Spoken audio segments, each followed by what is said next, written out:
Hi guys, ఈరోజు వీడియోలో మనం రీసెంట్గా రిలీజ్ అయిన బైకర్ మూవీ ఎక్స్ప్లెనేషన్ చూడబోతున్నాం. ఓపెన్ చేస్తే 2003 హైదరాబాద్లో స్టోరీ మొదలవుతుంది. వికాస్ భార్య పేరు అనన్య. వీరిద్దరికీ ఒక కొడుకుంటాడు, వాడి పేరు ఇషాన్. ప్రస్తుతం Vikas go karting business run చేస్తూ తన ఫ్యామిలీతో హ్యాపీగా జీవితం గడుపుతుంటాడు. ఇషాన్కి తన నాన్నంటే చాలా ప్రేమ. ఇషాన్ చదువుకునే స్కూల్లో ఒకరోజు యాన్యువల్ డే ఫంక్షన్ జరుగుతుంది. అందులో పిల్లలందరూ రకరకాల గెటప్స్ వేసుకుని స్టేజ్ పైకి వచ్చి మాట్లాడుతుంటారు. ఆ ఫంక్షన్లో ఇషాన్ తన నాన్నలాగా ఒక రేసర్లా గెటప్ వేసుకుంటాడు. నిజానికి తన నాన్న ఒకప్పుడు రేసర్ అన్న విషయం ఇషాన్కి తెలియదు. తన నాన్న పర్సులో ఉన్న ఒక రేసింగ్ ఫోటోని చూసి ఇషాన్ అలా గెటప్ వేసుకుంటాడు.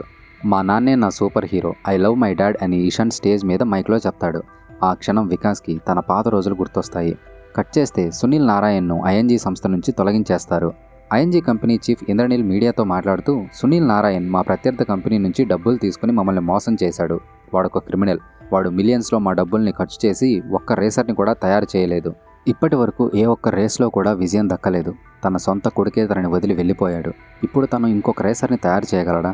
ఒకవేళ తను ఆ విధంగా చేస్తే నేను నా మాటల్ని వెనక్కి తీసుకుంటా అని ఇంద్రనీల్ అంటాడు. నిజానికి కొన్ని సంవత్సరాల క్రితం ఇండియాలో రేసింగ్కి పేరు ప్రఖ్యాతులు తీసుకొచ్చింది ఈ సునీల్ నారాయణే. ఇంతకీ ఆ సునీల్ నారాయణ్ ఎవరో కాదు, వికాస్ యొక్క నాన్నే. తను గత 6 సంవత్సరాలుగా ఐఎన్జీ కంపెనీలో పనిచేస్తుంటాడు. ప్రస్తుతం ఇంద్రనీల్ తనపై చేసిన వ్యాఖ్యల్ని ప్రతి ఒక్క న్యూస్ ఛానల్లో టెలికాస్ట్ చేస్తుంటారు.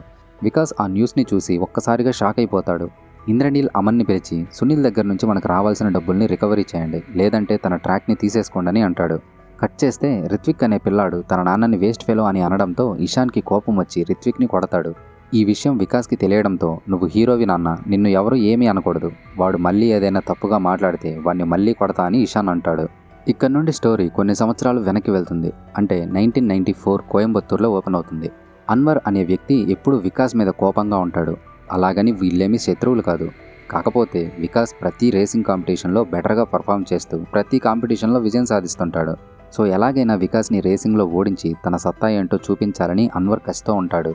అన్వర్ కూడా ఒక మంచి నైపుణ్యం కలిగిన రేసరే. ఆ విధంగా అన్వర్కి వికాస్ అంటే అస్సలు పడదు. వికాస్ మీదున్న కోపంతో ఒకరోజు అన్వర్ తన ఫ్రెండ్స్తో కలిసి సునీల్ యొక్క బుల్లెట్ బైక్ని తన్ని, ఈ సునీల్ గారిని చూసుకునే ఆ వికాస్ గడికి పొగరు అని అన్వర్ నోరు జారుతాడు. విషయం తెలుసుకున్న వికాస్ వెంటనే అన్వర్ దగ్గరికి వెళ్ళి వాడిని బాగా కొడతాడు. ప్రాబ్లం మనిద్దరి మధ్య మాత్రమే, ఇంకోసారి మా నాన్న గురించి తప్పుగా మాట్లాడితే కాళ్ళు చేతులు విరిచేస్తా అని వికాస్ వార్నింగ్ ఇస్తాడు. ఇక అక్కడి నుండి వికాస్ సరాసరి రేసింగ్ కాంపిటీషన్ దగ్గరికి వెళ్తాడు. అప్పటికే అక్కడ సునీల్, సోము వికాస్ కోసం ఎదురు చూస్తుంటారు. ఆ టైంలో అన్వర్ కూడా కాంపిటీషన్లో పాల్గొనేందుకు వస్తాడు. నిజానికి ఈ రేసింగ్ కాంపిటీషన్ ఆర్గనైజ్ చేసింది ఎవరో కాదు, అది సునీల్ నారాయణే. నువ్వేమో వాడిని కొట్టి వచ్చావు, ఇప్పుడు నీపై పగ తీర్చుకునేందుకు ఆ అన్వర్ గాడు ఏదో ఒకటి చేస్తాడని సోము వికాస్తో అంటాడు. ఇక కొన్ని క్షణాల్లో రేసింగ్ మొదలవుతుంది. ఇది 5 laps రేస్ అన్నమాట. ఎవరైతే ట్రాక్ని 5 సార్లు చుట్టి ఫినిష్ లైన్ని ముందుగా చేరుకుంటారో వాళ్ళే ఈ పోటీలో గెలిచినట్టు. వికాస్ని ఈ పోటీలో ఎలాగైనా ఓడించాలని అన్వర్ ఫుల్ కసితో ఉంటాడు. రేసర్స్ మధ్య పోటీ రసవత్తంగా సాగుతుంది. కాకపోతే అనుకోకుండా ఆ సమయంలో వర్షం పడడం మొదలవుద్ది. దాంతో ట్రాక్ అంతా జారుడుగా మారడంతో రేసర్స్ అందరూ పోటీ నుంచి బయటకు వచ్చేస్తారు. కానీ అన్వర్, వికాస్ ఆ బురద నేలలోనే పోటాపోటీగా బైక్ డ్రైవ్ చేస్తుంటారు. అది చూసిన రేసర్స్ అండ్ ఆడియన్స్ చాలా ఆశ్చర్యపోతారు. అలా పోటాపోటీగా జరిగిన ఈ రేసింగ్ కాంపిటీషన్లో చివరికి వికాస్ ఫినిష్ లైన్ని ముందుగా చేరుకుని విన్నర్ అవుతాడు. వికాస్ రేస్లో విన్ అవ్వడంతో అనన్య తన దగ్గరకు వచ్చి కంగ్రాచులేషన్స్ చెప్పిద్ది. అప్పటికే వీరిద్దరూ రిలేషన్షిప్లో ఉంటారు. కానీ ఆ విషయం సునీల్కి తెలియదు. కొంచెం సేపటి తర్వాత వాళ్ళిద్దరూ షికార్కి వెళ్ళిపోతారు. కట్ చేస్తే సునీల్ ఇండియన్ స్పోర్ట్స్ అథారిటీకి వెళ్ళి సుదర్శన్ని కలుస్తాడు. మోటార్ క్రాస్ ఇండియాకి వచ్చి 30 సంవత్సరాలైంది. ఇప్పటికీ ఏ ఒక్క లోకల్ ఛానల్ కూడా మోటార్ క్రాస్ని టెలికాస్ట్ చేయట్లేదు. మీరు మినిస్టర్తో మాట్లాడి ఫండ్స్ రిలీజ్ చేయండి అని సునీల్ అంటాడు. అసలు మోటార్ క్రాస్ గురించి టాపిక్ తీసుకొస్తే కాల్ కట్ చేస్తున్నారు. అసలు ఇండియాలో మోటార్ క్రాస్ మీద ఎవరికీ ఇంట్రెస్ట్ లేదని సుదర్శన్ అంటాడు. రాము అనే సునీల్ ఫ్రెండ్ ఒకడు ఐఎన్జీ కంపెనీలో వర్క్ చేస్తుంటాడు. సో ఇంద్రనీల్తో మాట్లాడేందుకు రాము ద్వారా సునీల్ అపాయింట్మెంట్ తీసుకుంటాడు. ఇక ఇంద్రనీల్ని కలిసేందుకు సునీల్ జర్మనీకి వెళ్తాడు. ఆ సమయంలో ఇంద్రనీల్ ఫుల్ పార్టీ మూడ్లో ఉంటాడు. బట్ అపాయింట్మెంట్ ప్రకారం తను సునీల్కి 5 minutes టైం ఇస్తాడు. సునీల్ మాట్లాడుతూ ఈ మోటార్ క్రాస్ స్పోర్ట్లో వికాస్ ఒక గొప్ప రేసర్ అని అంటాడు. నిజానికి ఇండియన్ రేసర్స్ని స్పాన్సర్ చేసేందుకు ఇంద్రనీల్ అసలు ఇంట్రెస్ట్ చూపించడు. మోటార్ క్రాస్కి ఇండియాలో అసలు ఫ్యూచరే లేదు. ఇండియాలో అందరికీ క్రికెట్ అంటేనే ఇష్టం. ఈ మోటార్ క్రాస్ని చూసేందుకు ఎక్కువ మంది ప్రేక్షకులు కూడా లేరు అని ఇంద్రనీల్ అంటాడు. 1983లో కపిల్ దేవ్ చుట్టూ కూడా ఎక్కువ మంది ప్రేక్షకులు లేరు. ఇండియాలో మోటార్ క్రాస్కి విక్కీనే ఫ్యూచర్. నాకు డబ్బులు అవసరం లేదు, కేవలం machines, auto parts and factory support చాలు అని చెప్పి సునీల్ విక్కీ యొక్క రేసింగ్ ఫుటేజ్ని ఇంద్రనీల్కి ఇస్తాడు. ఇక ఇప్పటి నుంచి మనం వికాస్ని విక్కీ అని పిలుద్దాం. ఇంద్రనీల్ 5 minutes అపాయింట్మెంట్ ఇస్తే సునీల్ 3 minutesలోనే తను చెప్పాలనుకున్న విషయాన్ని కాన్ఫిడెంట్గా చెప్పేసి ఇండియాకి వచ్చేస్తాడు. సునీల్ యొక్క కాన్ఫిడెన్స్కి ఇంద్రనీల్ కాస్త ఆశ్చర్యపోతాడు. సో తను రాముకి ఫోన్ చేసి అసలు ఎవరు ఈ సునీల్ అని అడుగుతాడు. సునీల్ ఒక ఫార్మర్ మోటార్ క్రాస్ రేసర్. అప్పట్లో తనందరూ బుల్లెట్ సునీల్ అని పిలిచేవాళ్ళు. 18 ఇండియన్ ఛాంపియన్షిప్స్, 57 సౌత్ జోన్ టైటిల్స్ని సునీల్ గెలుచుకున్నాడు. తను దాదాపు 100కు పైగా రేసులలో పార్టిసిపేట్ చేశాడు. కానీ సపోర్ట్ లేకపోవడం వల్ల తను రేసింగ్ కెరీర్ ఆగిపోయిందని రాము చెప్తాడు.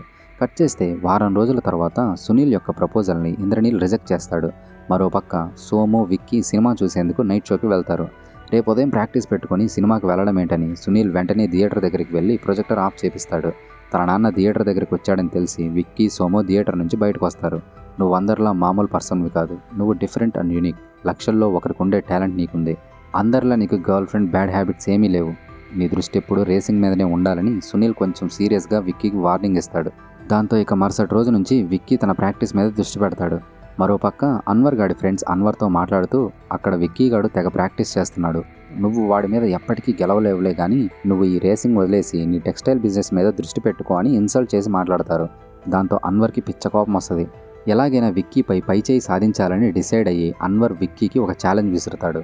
ప్రస్తుతం వాళ్ళుంటున్న ప్రదేశానికి కొంత దూరంలో 30 అడుగుల వెడల్పున్న ఒక పెద్ద లోయ ఉంటుంది.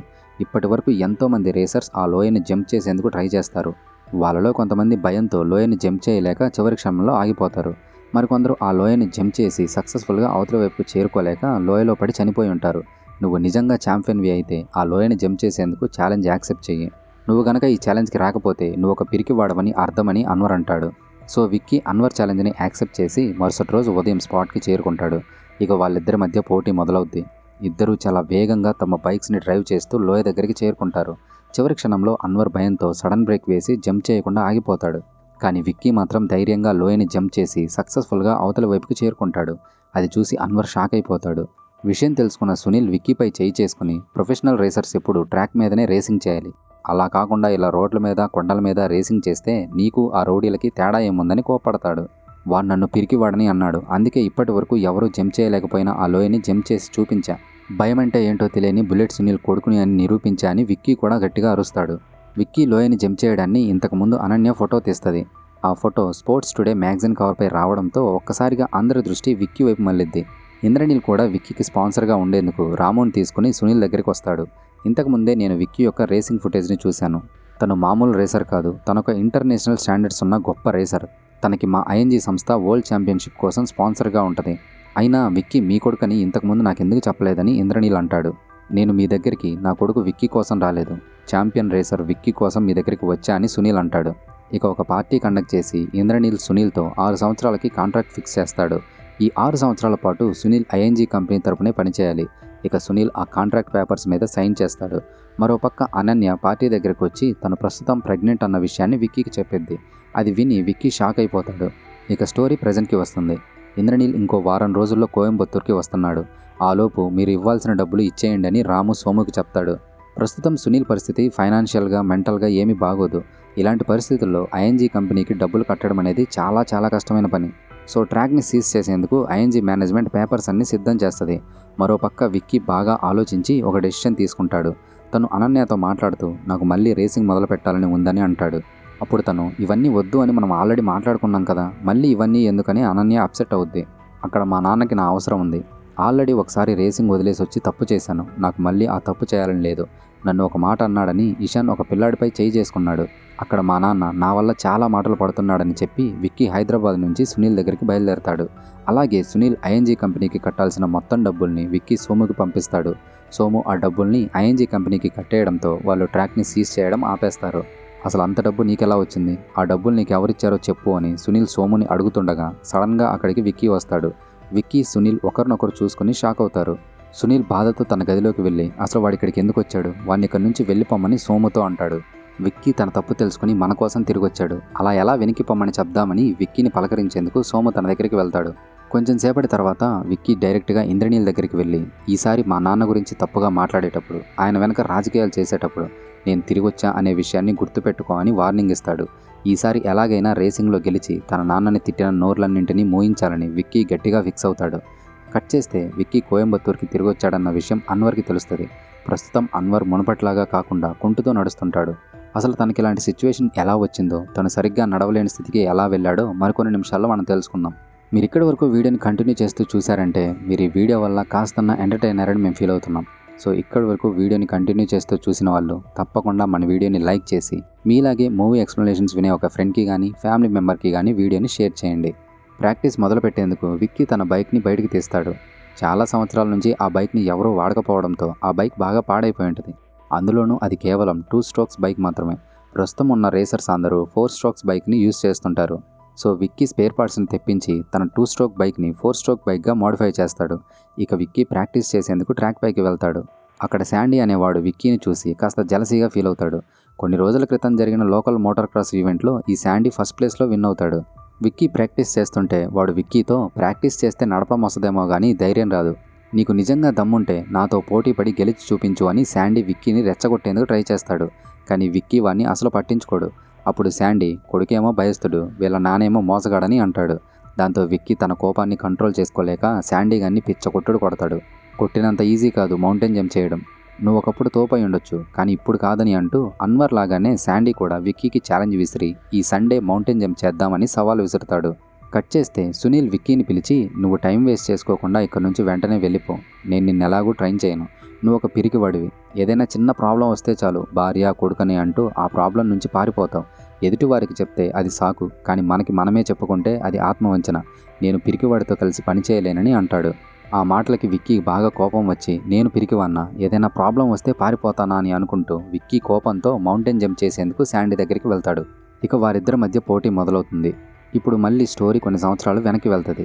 అనన్య ప్రెగ్నెంట్ అవడంతో విక్కీ ఆ విషయాన్ని తన నాన్నకి చెప్పకుండా రిజిస్టర్ ఆఫీస్లో అనన్యాని పెళ్లి చేసుకుంటాడు. మరోపక్క సునీల్ విక్కీ యొక్క రేసింగ్ కెరీర్కి కావాల్సిన ఏర్పాట్లన్నీ చేస్తుంటాడు.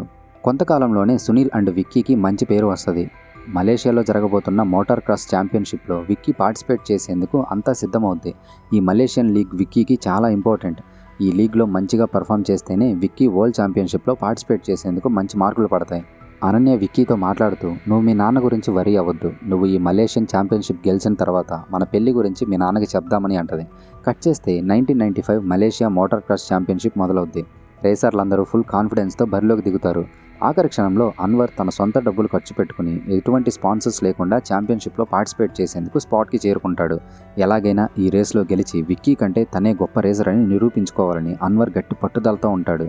రేసింగ్ మరికొన్ని నిమిషాల్లో మొదలు కాబోతుండగా అన్వర్ ఒక ప్లాన్ వేసి తన ఫ్రెండ్ చేత విక్కీ యొక్క బైక్ బ్రేక్స్ని లూజ్ చేపిస్తాడు.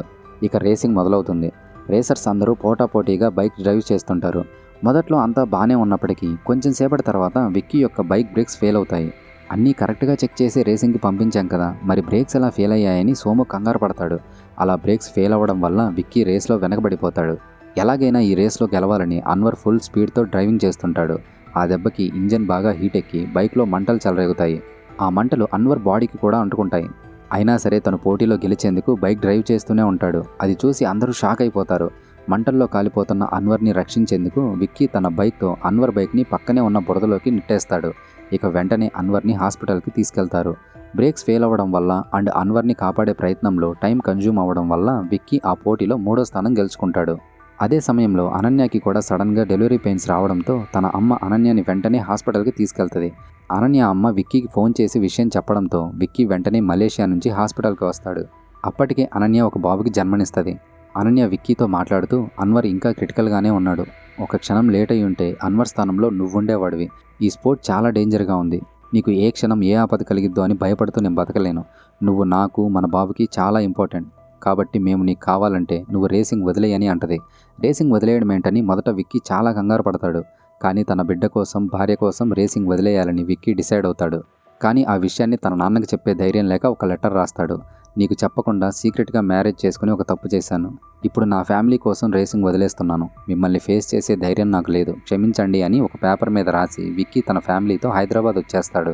25 ఏళ్ళు నేను పడిన శ్రమకి వీడొక్క పేపర్తో సమాధానం ఇచ్చాడు అని సునీల్ చాలా బాధపడతాడు. సో ఇది పాస్ట్లో సునీల్కి విక్కీకి జరిగిన ఇన్సిడెంట్ అనమాట. ఇక స్టోరీ ప్రజెంట్కి వస్తుంది. మౌంటైన్ జంప్ చేయబోతున్న విక్కీకి ఒక్కసారిగా తన ఫ్యామిలీ గుర్తుకు రావడంతో విక్కీ సడన్గా బ్రేక్ వేసి లోయని జంప్ చేయకుండా ఆపేస్తాడు. సుదర్శన్ సునీల్ దగ్గరకు వచ్చి, ఈ సంవత్సరం జర్మనీలో జరగబోతున్న మ్యాక్స్ జీపీ వరల్డ్ ఛాంపియన్షిప్ యొక్క షెడ్యూల్ రిలీజ్ అయింది, ఇండియా తరపు నుంచి విక్కీ పేరుని నామినేట్ చేశాను, ప్రాక్టీస్ చేసేందుకు మనకి చాలా తక్కువ సమయం ఉంది, ఫండ్స్, స్పాన్సర్స్, మీడియా ఇలా ప్రతి విషయం నేనే చూసుకుంటా, నువ్వు విక్కీని ట్రైన్ చేయి, ఈగో కంటే స్పోర్ట్స్ ముఖ్యమని నువ్వేగా చెప్పావని సుదర్శన్ అక్కడి నుంచి వెళ్ళిపోతాడు. తన మాటలకి సునీల్ కన్విన్స్ అయ్యి విక్కీకి ట్రైనింగ్ ఇచ్చేందుకు సిద్ధమవుతాడు. దాంతో విక్కీ చాలా సంతోషపడతాడు. ఇక తన ట్రైనింగ్ మొదలవుతుంది. విక్కీ చాలా కష్టపడి ప్రాక్టీస్ చేస్తుంటాడు. మరోపక్క సుదర్శన్ స్పాన్సర్స్ కోసం ఎంతోమందిని కాంటాక్ట్ అవుతాడు. కానీ ఏ ఒక్కరు కూడా విక్కీని స్పాన్సర్ చేసేందుకు ముందుకు రారు. అలాంటి సమయంలో ఒక వ్యక్తి సుదర్శన్కి ఫోన్ చేసి విక్కీకి నేను స్పాన్సర్ చేస్తా అని అంటాడు. అది విని సుదర్శన్ చాలా హ్యాపీగా ఫీల్ అవుతాడు. స్పాన్సర్ నేను ఒకసారి పర్సనల్గా కలుస్తాడంట, నువ్వు ఒకసారి ఆ లోయ దగ్గరికి వెళ్ళు అని సుదర్శన్ చెప్పడంతో విక్కీ వెంటనే ఆ లోయ దగ్గరికి వెళ్తాడు. తీరా చూస్తే అక్కడ అన్వర్ ఉంటాడు. అంటే విక్కీని స్పాన్సర్ చేయబోయేది అన్వరే అనమాట.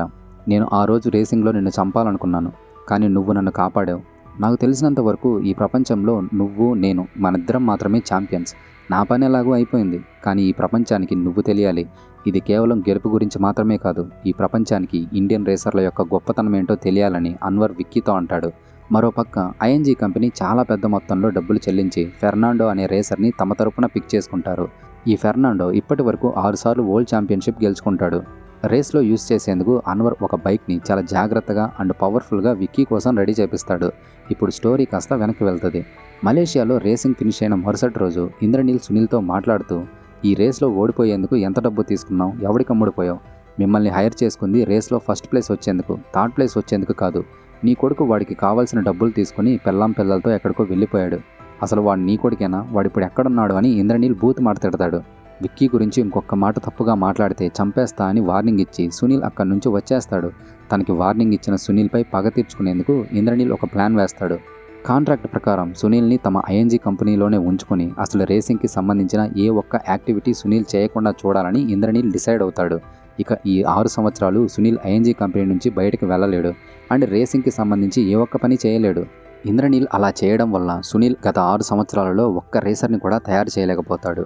ఇప్పుడు ఈ విషయాన్ని సుదర్శన్ విక్కీకి చెప్పడంతో, నా వల్ల మా నాన్న ఇన్ని సంవత్సరాలు శిక్ష అనుభవించాడా అని చాలా బాధపడతాడు. కట్ చేస్తే అనన్య ఇషాన్ని విక్కీ దగ్గర వదిలిపెట్టి తను మళ్ళీ హైదరాబాద్ వెళ్ళిపోద్ది. ఇషాన్ తన దగ్గరున్న కొన్ని రోజుల్లోనే సునీల్ బిహేవియర్లో చాలా మార్పులు వస్తాయి. ఎప్పుడూ కోపంగా ఉండే సునీల్ ఇషాన్ యొక్క అల్లరి అండ్ చిలిపితనం వల్ల తన కోపం తగ్గించుకొని అందరితో హ్యాపీగా ఉంటాడు. ఇక జర్మనీలో వరల్డ్ ఛాంపియన్షిప్ మొదలవుద్ది. ఎంత బాగా ట్రైన్ అయినప్పటికీ తన పక్కన అనన్య లేదని విక్కీ కాస్త సాడ్గా ఉంటాడు. సో సునీల్ అనన్యతో మాట్లాడి విక్కీకి ఏ ప్రమాదం రాకుండా చూసుకునే బాధ్యత నాది, నువ్వు పక్కనుంటేనే వాడికి ధైర్యంగా ఉంటుందని అంటాడు. సో విక్కీకి సపోర్ట్ ఇచ్చేందుకు అనన్య జర్మనీకి వస్తుంది. దాంతో విక్కీ ఫుల్ కాన్ఫిడెంట్గా మారుతాడు. రేస్లో విక్కీని ఓడించేందుకు ఇంద్రనీల్ ఒక ప్లాన్ వేసి 3 రేసర్స్ని రంగంలోకి దించుతాడు. వీళ్ళు చేయాల్సిన పని విక్కీని రేస్లో డిస్ట్రాక్ట్ చేయడమే. ఇండియన్ రేసర్స్ ఇప్పుడిప్పుడే చిన్న అడుగులు వేస్తున్నారు. వాళ్ళకి ఇలాంటి ఛాంపియన్షిప్లో గెలిచే అవకాశం అస్సలు లేదు. ఇది వాళ్ళకి టైం వేస్ట్ మాత్రమే అని అంటూ ఫెర్నాండో ఇండియన్ రేసర్స్ని తక్కువ చేసి మాట్లాడతాడు. ఇక కొన్ని క్షణాల్లోనే రేస్ మొదలవుద్ది. రేసర్స్ పోటాపోటీగా ముందుకెళ్తుంటారు. కానీ ఇంద్రనీల్ వేసిన ప్లాన్ ప్రకారం ఆ 3 రేసర్స్ ప్రతిసారి విక్కీకి అడ్డుగా వస్తూ తనని ట్రాక్ నుంచి పక్కకు నెడుతుంటారు. అలా విక్కీ బైక్ పై నుంచి కింద పడిపోవడంతో తన తలకి దెబ్బ తగులుతుంది. ఇక విక్కీ ఈ రేస్ కంటిన్యూ చేయలేడని అందరూ టెన్షన్ పడతారు. కానీ విక్కీ మాత్రం ఎలాగైనా ఈ రేస్ని గెలిచి తన నాన్న పేరు నిలబెట్టాలని మళ్ళీ బైక్ ఎక్కుతాడు. ఈసారి తను రెట్టింపు కాన్ఫిడెన్స్తో ఆ 3 రేసర్స్ని ట్రాక్ నుంచి బయటకు నెట్టేస్తాడు. ఇక తను వేగంగా బైక్ డ్రైవ్ చేస్తూ రేస్ని అందరికంటే ముందు ఫినిష్ చేస్తాడు. విక్కీ వరల్డ్ ఛాంపియన్షిప్ గెలవడాన్ని ఇండియాలో ఎంతోమంది టీవీలో కూడా చూసి చాలా హ్యాపీగా ఫీల్ అవుతారు. నా ఈ విజయానికి కారణం నన్నెప్పుడూ దగ్గరుండి నడిపిస్తున్న నా కోచ్, నా మెంటోర్, నా హీరో, మా నాన్న అని విక్కీ అంటాడు. సో హోర్డింగ్లో world champion son of Sunil Narayan అని పేరు వేస్తారు. అది చూసి సునీల్ ఆనంద బాష్పాలు కారుస్తాడు. మీడియా సునీల్తో మాట్లాడేందుకు తన దగ్గరికి వెళ్తుంది. కానీ సునీల్ మీడియాతో ఒక్క మాట కూడా మాట్లాడకుండా డ్రెస్సింగ్ రూమ్లో ఉన్న విక్కీ దగ్గరికి వెళ్ళి తనని ప్రేమతో గర్వంగా హక్ చేసుకుంటాడు. సునీల్ నారాయణన్ వల్లే ఇండియాలో మోటార్ క్రాస్కి మళ్ళీ పేరు వచ్చిందని న్యూస్ ఛానల్స్లో చాలా గొప్పగా చెప్తారు. కట్ చేస్తే ఇంద్రనీల్ సునీల్ దగ్గరికి వచ్చి, సార్ మీరు మళ్ళీ ఐఎన్జీకి రావాలి, మనిద్దరం పార్ట్నర్స్ అవుదాం, నేను డబ్బుల సంగతి చూసుకుంటా, మీరు ట్రైన్ చేయండి చాలు అని అంటాడు. కానీ సునీల్ తనతో ఒక్క మాట కూడా మాట్లాడకుండా అక్కడి నుంచి వెళ్ళిపోతాడు. నీ ఈగో వల్ల విక్కీని గెలవకుండా చేయాలనుకున్నావు, కానీ విక్కీకి గెలవడం మాత్రమే కాదు చివరి వరకు పోరాడడం కూడా తెలుసు. He is a true champion అని అన్వర్ ఇంద్రనీల్తో అనడంతో మూవీ ఎండ్ అయిపోతుంది. మనం మళ్ళీ మరో వీడియోతో కలుద్దాం. అంతవరకు టేక్ కేర్, బాయ్.